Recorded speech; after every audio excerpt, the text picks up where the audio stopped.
Now it is my pleasure to welcome our next witness here as well from my home state of Iowa, Mr. Dave Walton, a local farmer and an executive director on the board of directors at the Iowa Soybean Association.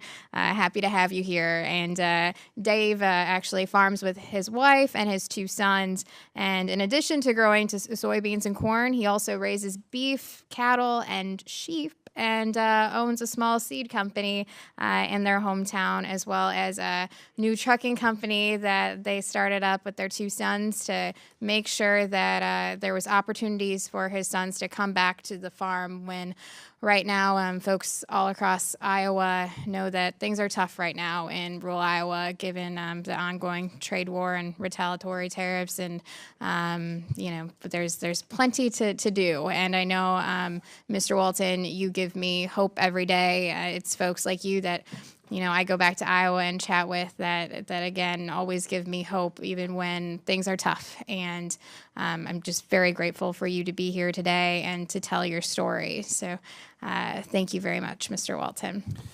Good morning, Ms. Chairwoman and members of the committee. I'm honored to address you here today.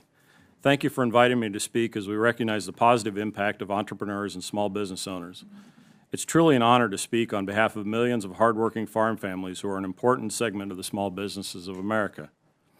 Once upon a time, the thought of testifying before the U.S. House of Representatives would have struck fear into my heart. Turns out, it's a walk in the park compared to farming and operating a business that sustains my family and provides employment and economic opportunity for Iowa, a state built on agriculture. For more than 100 years, the Walton family has farmed the land I call home near Wilton, Iowa. But in 1835, we were the first European settlers to establish a farm, plant, and harvest a crop in the area now known as Cedar County. But that's not where our story begins. Centuries ago, after a dispute with the King of England, my ancestors were given a choice. They left England and arrived in the colonies during the early 1600s, settling on Staten Island first, and then began their migration to Iowa, first to Long Island, New Jersey, Ohio, Indiana, before setting down roots in Iowa. I come before you today as an eastern Iowa farmer who has a passion for providing food, fiber, and fuel for a growing and more demanding world population. My wife Paula, sons Brad, Alex, and I grow soybeans, corn, raise beef, cattle, and sheep, and operate a seed company in our hometown of Wilton. Recently, we established a trucking company to transport sand, gravel, and fertilizer to help provide additional revenue and an opportunity for our sons to join the operation as partners. For the past year, farm families like mine haven't been in a celebratory mood. Regardless of running a diversified enterprise, managing cash flow responsibly, and doing the things the right way for the right reasons, I can tell you firsthand these are difficult times, perhaps the most difficult I've faced as a farmer. This may come as a surprise given the nation's historically low unemployment and solid gains in most financial indices, but make no mistake, farmers, the communities in which they live, and the businesses they patronize are hurting. Soybean prices, a major source of revenue for my operation, are at 10-year lows, down almost $2 per bushel from this time last year. While I'd like to say all is well in rural America, it's not. There's no one reason why prices that farmers are receiving for their products are well below the cost of production. Rather, it's a multitude of challenges, some placed on us by government's action or inaction, and some by our own making. Combined, inaction on these critical issues are creating a kind of financial headwinds like the likes of which we haven't seen since the 1980s. If action isn't taken immediately by Congress and the administration, the crops some farmers are currently planting may be their last. While America's farmers are astute at producing, what we need are markets. Many of you gathered here today understand the direct correlation between action you take and the livelihoods of those who farm and operate small businesses. When access to markets is blocked, farm prices fall. Conversely, when prices react positively when demand increases, and I can think of few better examples of that demand increase than promoting and enhancing consumption of homegrown renewable fuels like biodiesel. I want to recognize Congresswoman Finkenauer for leading a bipartisan effort in the House to retroactively extend the biodiesel tax credit. This action helps shine a light on the need for boosting prices and demand. This issue resonates with her as Iowa is the #1 biodiesel producing state, producing nearly 365 million gallons last year, supporting nearly 4,700 full-time jobs in Iowa, and given most renewable fuel production facilities are in rural communities, the biodiesel tax credit and renewable fuels industry are major boosts to communities often most in need of good-paying, blue-collar jobs and economic vitality.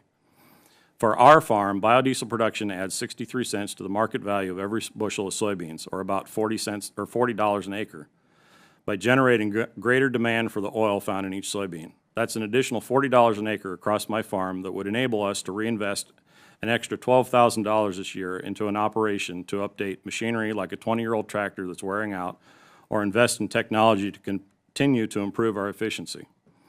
Biodiesel not only diversifies our fuel supply so we're less dependent on foreign oil, it saves every U.S. consumer at least 17 cents on every gallon of diesel. It improves the environmental quality by reducing greenhouse gas emissions by up to 86%. In a climate where everyone is looking for a win, this is a win-win-win. It lowers the cost of food and fuel and improves the air we all breathe. This should be a slam dunk.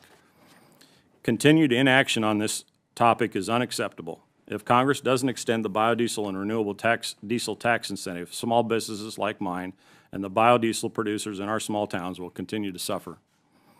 The same can be said for trade. Continued disputes and disruptions with our trading partners have created tremendous financial strain for America's farmers and small businesses. China is America's #1 market for soybean exports. Nearly one out of every 3 rows of soybeans grown in the U.S. is exported to a country of 1.4 billion people. That's no longer true today. As a result, the downward pressure on soybean prices has been dramatic since the U.S. and China have been embroiled in an escalating trade war almost 1 year ago. China's retaliatory duties primarily targeted agricultural products, including an extra 25% tax on U.S. soybeans. Any trade war involving food hits states like Iowa and small businesses like mine particularly hard, adding to the complexity and pessimism that no one knows when the anxiety and pain will ease. This makes planning for the future nearly impossible. Until the trade issues are resolved, we're stuck in limbo, unable to move forward with any clear direction.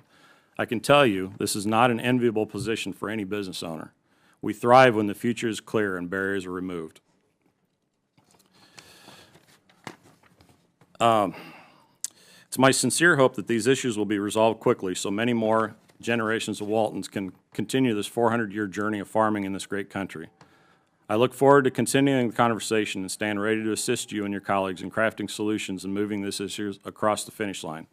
Thank you again for allowing me to share my story on behalf of Iowa's soybean farmers. I'm happy to answer any questions you may have.